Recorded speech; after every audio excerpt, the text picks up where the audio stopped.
Halo guys, nama gue Stefan dari StefTech. Video tambahan di hari Minggu ini, karena biasa kan gue cuma Jumat Sabtu. Tambahan, ini gue hanya sedikit rambling aja, bakal sedikit editing, sedikit b-roll, karena gue mau bahas MacBook yang gue udah pakai, dan ini MacBook gue beli dari adik gue pas beli 2023, yaitu ini nih. Look at this, MacBook Air M1. Pas rilis 2020, adik gue beli 2023, dan sekarang dia ganti. Gue beli MacBooknya ini di harga 7,5 juta, harga sama kayak di marketplace ya. Dan itu backstory-nya kenapa gue sekarang pakai MacBook Air, karena harganya menurut gue sih dibanding sama laptop-laptop lain, ini paling worth it, even dibanding sama Windows. Apalagi zaman sekarang kan HP, laptop, elektronik naik semua. Kita lihat MacBook Neo, harganya sekarang mahal banget. MacBook Air M1 bekas ini menurut gue worth it banget di tahun 2026 ini. Tapi itu dia untuk backstory-nya. Kita bahas dulu kira-kira harganya berapa sih kalau misalnya kita cari di marketplace. Yes, gue belinya tuh kan memang di harga 7,5 juta dari adik gue, 8256GB, dan dia tuh pakainya apik banget. Jadi battery health-nya ini masih di 99% walaupun udah 3 tahun pakai. Awet banget tuh orang ya. Mungkin karena jarang dipakai juga sih, lebih sering pakai iPad Pro dia. Anyway, kalau gue cari di Tokopedia ya nih, rata-rata sekitar 7,5 juta yang 8256GB, tapi rata-rata di harga segitu memang kondisinya kelemahannya biasanya sisinya atau battery health-nya udah besar, tapi ini di sini lumayan oke ya, battery health-nya masih, sisinya masih 102, jadi harusnya masih 100 atau 99 battery health-nya. Jadi ya, kalau misalnya kalian cari yang Xi box, itu rata-rata sekitar seginian. Yang menurut gue, kalau misalnya dibanding sama laptop Windows, kalau misalnya kita lihat ya, yang pastinya harga baru kalau Windows, karena harga bekasnya biasanya cepet banget outdated, tapi dia sama harga baru sekalipun Windows nih, 7 jutaan, Core i3 yang agak lambat, yang lebih murah dari itu mungkin 6 jutaan, nih. Ada kelemahannya menurut gue sih, kalau di ranah laptop, di harga sekitar under 10 million, MacBook it's the best option. Sama juga dengan tablet ya, tablet Android udah makin bagus sekarang, tapi tetap kalau di under 8 jutaan lah kalau tablet, iPad is the best. Jadi ya, MacBook sih untuk laptop menurut gue, karena kalau misalnya kalian nggak pakai untuk hal-hal yang hanya Windows only, MacBook paling oke. Tapi seperti biasa, kalau misalnya kalian mau beli MacBook ini, gue bakal taruh linknya di deskripsi. Yang pastinya ini nggak bakal dijual ya, gue bakal taruhnya link produk lainnya yang mirip-mirip lah, yang kondisinya sama-sama bagus. Kita lihat dulu aja untuk technical spec-nya. Kira-kira spek-nya seperti apa sih untuk si MacBook Air M1 ini? Apakah masih oke? Ya kalau misalnya kalian lihat ya, dia memang pakai M1 yang udah tua banget, tapi even zaman sekarang masih powerful banget. 8256GB, dan dibanding sama Neo, dia udah pakai Thunderbolt juga Type-C-nya. Terus dia speakernya mantep, udah Force Touch Glass keyboard, layarnya Retina display, nggak touchscreen, tapi untuk harga segini 7 juta, what more can you ask? Overall, build-nya juga bagus, pakai aluminium, baterainya masih awet banget, masih fine-fine banget. Ya, speaking of build quality, ini salah satu yang gue suka banget dari MacBook Air M1 di tahun 2026. Neo sekarang harga barunya udah sekitar 11-13 jutaan, dan ini di harga segini sih kalau misalkan bisa dapat harga yang mantep dan kondisinya bagus, baterainya masih oke, nggak ada alasan buat pilih MacBook Neo. Build-nya, dia aluminium, anodized aluminium, bener-bener bagus banget, dan gue jujur lebih suka desain MacBook yang M1 daripada yang kakak-kakaknya, karena gue suka kayak wedge desainnya gitu, kerasa spesial aja. Kalau MacBook Air sekarang kan dia tuh desainnya pretty much sama kayak Pro ya, sama-sama kayak atas bawah itu sama untuk ketebalannya. Kalau ini kan atasnya lebih tipis, gue lebih suka form factor atau desain yang seperti itu. Terus kalau misalnya kita mau ngomongin display sama keyboard nih, displaynya dia bukan OLED yang pastinya, kan laptop zaman sekarang banyak yang udah pakai OLED. Ini masih pakai Retina display, dan memang full brightness-nya dibanding sama MacBook Air M2 even ini nggak bisa terang banget, cuma sampai 400 nits. Tapi kalau misalnya dibanding sama laptop Windows ya, again, agak unfair dibanding sama laptop Windows, karena laptop Windows memang di harga segini bisa dibilang agak kurang ya. Even yang bekas sekalipun biasanya tuh kualitasnya kurang bagus menurut gue, yang bekas sekalipun kurang apik biasanya pakai kayak gitu. Tapi kalau misalnya kita mau naikin full brightness, nih udah full brightness, dia terang-terang juga kok di indoor, even outdoor sekalipun memang bakal gelap, tapi masih sangat usable nih. Kalau misalnya kita lihat ya wallpaper gini nih, dia pakai Retina display tapi masih jernih, bagus. Wallpapernya kelihatan enak dilihat, nggak ada masalah sama sekali menurut gue. Terus gue mau ngomongin untuk keyboardnya. Nah ini jujur yang gue suka juga. Kalau misalnya kalian ngikutin channel gue dari zaman 2020 atau 2019, kalian tahu gue pakai MacBook Air yang masih pakai Intel dan masih pakai keyboard yang gak enak buat ngetik lah. Jadi untuk keyboard sekarang ini just way better ya. Misal kalau gue mau ngeliat script gue tentang MacBook Air ini, gue dipakai buat ngetik gitu ya, kayak a quick brown fox jumps over the lazy dog. It just feels good ya. Dan karena ini pakai metal, kalau kita tekan dia zero flex at all. Overall MacBook menurut gue sih untuk masalah build quality, feeling ngetik itu enak banget. Dan juga trackpadnya ini dia pakai Force Touch, jadi udah glass juga untuk trackpadnya, yang artinya lebih premium daripada MacBook Neo. Gue belum pernah pakai MacBook Neo yang pastinya, tapi banyak orang yang bilang kalau di Neo tuh enak untuk trackpadnya, walaupun punya trackpad manual biasa, bukan yang glass pad, tapi bukan Force Touch ya. Jadi glass padnya tuh dia pakai haptic gitu, bukan haptic glass pad. Bagus, tapi banyak yang bilang dia nggak sebagus di MacBook Air. Dan ya, itu kalau salah satu kelebihan dari MacBook Air yang pasti dari si trackpadnya yang bagus, dan juga pastinya untuk speaker juga lebih oke. Tapi nanti kita bakal bahas untuk speaker. Sekarang kita moving on dulu aja untuk portnya. Portnya sebenarnya nggak beda jauh ya sama MacBook Neo. Untuk masalahnya di kiri cuma 2.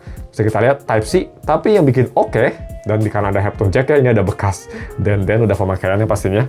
Yang bikin oke di MacBook Air, dia itu walaupun 2 Type-C, tapi udah support Thunderbolt. Salah satu hal yang di MacBook Neo belum support. Kalau di Neo itu masih USB Type-C 3.2 kalau nggak salah, correct me if I'm wrong, tapi belum Thunderbolt. Kalau misalnya kalian butuh fast transfer data atau ingin nyolokin MacBook ini ke layar yang resolusi tinggi, yang pastinya ini bakal lebih oke. Gak cuma itu, yang pastinya chipset M1 sama A18 Pro, kalau misal gue lihat di benchmark orang luar, bedanya juga gak beda jauh amat. Malah di beberapa aspek M1 masih lebih kenceng, tapi kalau nggak salah di aspek CPU ya, masih lebih unggul A18 Pro, karena dia lebih baru juga. Kalau masalah GPU, kalau nggak salah M1 masih menang. Correct me if I'm wrong. Jadi ya, buat port sendiri sebenarnya nggak beda jauh, tapi ini lebih kencang. Gimana untuk speakernya? Ini untuk speaker ya. So, speaker sendiri dia ini MacBook Air M1 yang masih di atas sini ya, di kanan kiri. Jadi pas pertama rilis tuh jujur MacBook Air M1 tuh ngingetin gue sama MacBook Pro versi mini gitu kan, versi lebih ramping. Sama dia posisinya di depan sini kan. Kalau MacBook Air yang baru udah di under keyboard semua ya. Yang soalnya bagus juga, lebih bagus dari ini, tapi dia masih di sini. Yang gue jujur lebih suka sebenarnya penempatan di sini. Tapi dibanding sama Neo yang di samping, banyak yang bilang ini jauh lebih better.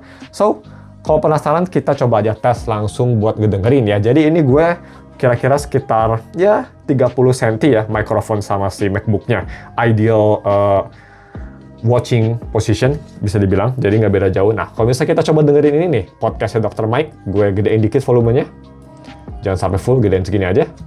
We go out to those shifts, I told you this before, literally, he's like, putting, and I've never been on, I'm not comfortable in boats, period. Full volume. My biggest fear in life is being 12 miles out, my boat goes down, and I gotta just sit there and burn it. Yap, di harga segini masih the best untuk 7 jutaan. Menurut gue, coba cari laptop Windows di harga 7 jutaan, mau itu bekas atau baru, yang speakernya lebih bagus dari ini.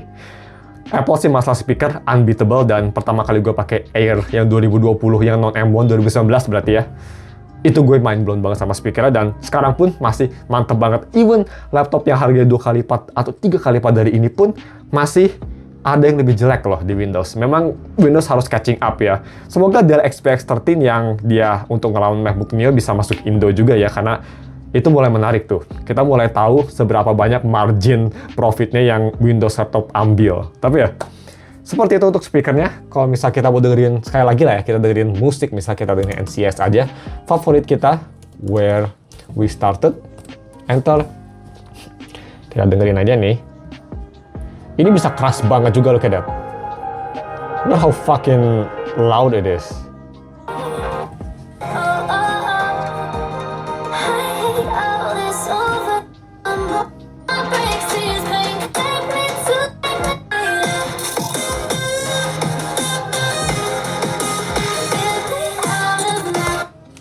Small but mighty. Memang itu yang bikin bagus sama MacBook Air M1 kayak gitu ya. Dia harga 7 jutaan sih ini. Kenapa gue bilang di title video ini laptop gak kerasa kayak HP atau gak kerasa kayak laptop yang umurnya 6 tahun, karena memang semuanya tuh masih kerasa recent. Dari keyboard, dari trackpad, dari speaker, semua itu masih kerasa kayak premium laptop gitu. Nah, moving on, kita ke software nih yang mungkin lebih kalian tertarik. Software, kita kalau misal mau lihat ya, kita udah di Mac Mac OS yang paling baru. Ini gue udah install di Mac OS Tahoe. Jadi belum Golden Gate ya, pas video ini rilis atau pas gue nge-record video ini masih di Tahoe. Yang bisa dibilang sih, jujur, gue nggak ngerasa bedanya terlalu signifikan. Yes, dibanding sama, gue jujur lupa lagi Mac OS yang pertama kali keluar di sini ya, gue lupa lagi apa yang pertama gitu. Pas laptop ini rilis, tapi di Tahoe, yes, gue ngerasa sedikit, mungkin kalau misal launching dia butuh 1 second longer, sedikit stutter, tapi nggak bikin laptop ini lambat banget, masih kerasa snappy.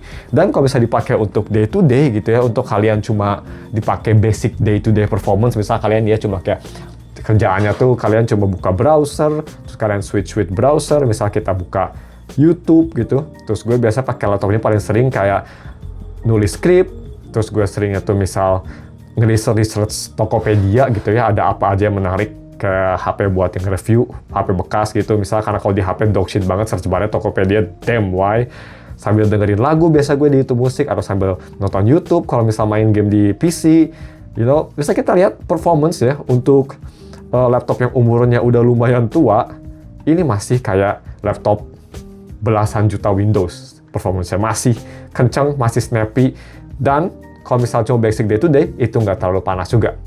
Kira-kira gimana kalau misal untuk heavy usage? Jadi untuk heavy usage, jujur gue nggak pakai ini buat heavy banget, tapi kadang gue pakai buat nge-review, atau bukan nge-review, sorry, nge-edit di DaVinci Resolve untuk resolusi video unboxing aja, bukan review. Jadi resolusi 4K 60, video unboxing, itu gue edit, dan bisa kita lihat di B-roll, ini enak juga untuk 4K 60. Itu gue pakai Huawei recordnya, by the way, kalau penasaran ada tulisannya. Itu enak juga. Smooth, scrubbing kerasa enak. Jadi jujur untuk editing basic ya, basic cut, nggak sampai color grading, tapi cuma cutting, masukin teks, masukin lagu gitu ya, mau 4K di 4K 60, terus gue renderingnya H265, masih smooth banget, dan rendering time-nya juga nggak beda jauh sama PC gue. Jadi lumayan keren, sekitar 15 menitan untuk video 12 menit. Bagus sih menurut gue, no problem. Jadi ya, kalau misalnya kalian mikir, wah 7 jutaan, yes, buat basic day to day masih smooth, tapi emang oke buat editing. Kalau misalnya kalian nggak color grading, nggak masukin animasi-animasi aneh gitu ya, cuma basic aja kayak gue gitu, buat shorts juga cuma basic kayak misal auto dub, auto transition gitu-gitu, masih oke banget, masih enak banget. Auto translation ya juga, masih enak banget, masih smooth banget, scrubbing juga masih enak. Buat gue sih no problem, dan RAM 8GB memang kerasa kecil, tapi gue nggak ngerasa struggle. Baru kerasa struggle memang kalau misal kalian buka banyak banget ya. Dulu pas gue first time setup laptop ini, pas gue lagi nonton YouTube, terus gue buka Canva juga sambil editing, nah itu baru berat. Tapi jangan gitulah ya, laptop belasan juta aja pasti struggling gitu. Biasanya gue kalau lagi buka DaVinci sih nggak buka-buka yang aneh-aneh. Full DaVinci itu baru oke. Kalau misal buka DaVinci terus buka Canva juga atau buka YouTube musik, itu bakal agak struggling dan mulai panas. Tapi panasnya juga nggak panas banget kok untuk si editing proses. Cuma pas renderingnya memang bakal panas banget, wajar lah ya. Nah, speaking of battery life, dulu gue inget banget ini king of battery life ya pas zamannya ini rilis. Dan kalau misalnya kita lihat di sistem setting, nih gue pengen liatin ke kalian aja untuk battery health-nya. Ini battery health-nya gue ada di 98%. Jadi turun 1% pas gue nerima laptop ini. Gue pakai beberapa kali buat ngetes, buat rendering. Mungkin gue pakainya agak heavy, turun 1%, tapi ya MacBook baterai lumayan awet ya, baterai health 98%, dan jujur ini udah lebih dari cukup untuk battery life-nya. Yes, yang pastinya MacBook Air yang lebih baru kayak M5, M4 bakal jauh lebih awet ya. Tapi ini masih bisa bertahan full 1 hari. Kalau misal kalian benar-benar usage-nya berat banget gitu ya, kira-kira masih bisa bertahan 9 jam sampai 10 jam untuk kayak basic browsing doang. Kalau misalnya kalian dipakai buat nonton YouTube gitu ya, sambil kayak buat thumbnail yang butuh sedikit power, itu mungkin 5 sampai nggak 5 lah, 6 sampai 7 jam kira-kira. Gue pas nunggu mobil gue lagi di servis di Jeko, gue ke Starbucks nunggu 3 jam, itu ya cuma turun kira-kira 25% lah. Jadi masih awet banget baterainya, masih oke banget karena optimisasi juga bagus. Yes, macOS Tahoe agak lebih boros dibanding sama yang dulu, dan battery health-nya juga udah turun 2%, mungkin kerasa dikit. Tapi di harga 7 jutaan, battery health-nya ini masih among one of the best menurut gue. Jadi ya, jujur kalau misal gue review laptop, gak tahu mau ngobrol apa aja. Gue sih gak terlalu teknikal kalau nge-review laptop, lebih ke experience-nya seperti apa. Makanya mungkin video ini agak lama karena gue banyak yapping. Tapi overall seperti itu gue pakai MacBook Air ini kira-kira gue baru nerimanya tuh awal tahun ya, jadi udah hampir 6-7 bulan, 8 bulan lah gue pakai MacBook Air ini constantly buat sidekick kalau bisa lagi di luar, dan overall puas banget sih. Ini laptop yang umurnya 6 tahun tapi kerasa kayak baru rilis tahun ini. Gak kerasa banget tuanya dari masalah build, masalah speaker, even masalah performance. Di harganya price to performance ini menurut gue bekasnya pun masih di best. Jadi sih, ini pertama kali gue bilang, kalau misal kalian bener lagi nyari laptop harga 7 jutaan, gue sih bakal rekomen MacBook Air dibanding yang lain. Kecuali kalau misal kalian benci macOS ya, dengan segala quirk-quirknya kalau misal kalian tahu. Tapi gue sih Windows, macOS, gue suka. Gue sih lebih prefer macOS jujur dibanding Windows. Tapi Windows karena gamenya banyak, gue lebih ke Windows kalau PC. Seperti itu, kalian punya duit 7 jutaan, ingin nyari MacBook bekas yang bagus, Air M1 paling bagus. Even kalau misal kalian mau beli MacBook Neo, gue sih nggak rekomen ya. Neo sekarang mahal banget, dan di harga segitu kalian bisa dapat MacBook Air M1 bekas yang kondisinya oke. Even kalau misal kalian mau duitnya lebih banyak lagi, nge-spend lebih banyak lagi, bisa 8 juta biar dapat MacBook Air M1-nya yang lebih mulus, itu masih lebih worth it. 8 juta dibanding sama 12 jutaan, savingnya lumayan gede loh, nge-save 4 juta. Not bad, itu bisa buat hal lain ya. Jadi, seperti itu untuk konklusinya. Gue sebelum tutup videonya, gue penasaran. Buat kalian yang lagi mikir beli MacBook Air M1, apakah video ini bikin kalian beli atau enggak? Dan kalau misalnya kalian punya MacBook Air M1, coba komen di bawah gimana experience kalian. Kita diskusi. Segini aja videonya. Kalau misalkan suka video yang lebih ke arah gak technical ya, cuma explaining aja, cuma experience aja tanpa technical shit, mungkin bisa komen di bawah juga. Thank you for watching, dan ketemu lagi minggu depan untuk video review yang seperti biasa lagi kita balik. Goodbye.